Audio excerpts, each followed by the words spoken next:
گوشند یک روچی یک کرگی چوتی مادیانی ماتا جوستگی که ای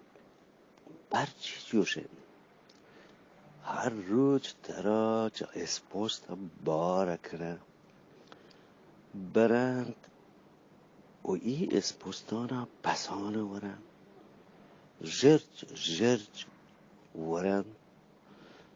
و پدا هما که مانی لطگی هما وانا منی تی بیماری چند برچی جوشه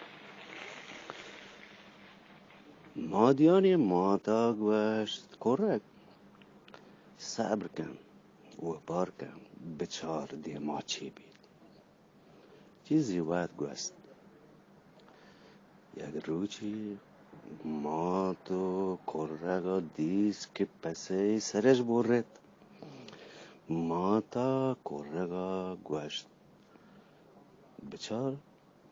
آک دیگری دست رنجا آک دیگری زحمتا و مبتوار آخرتی عاقبتی اشی بید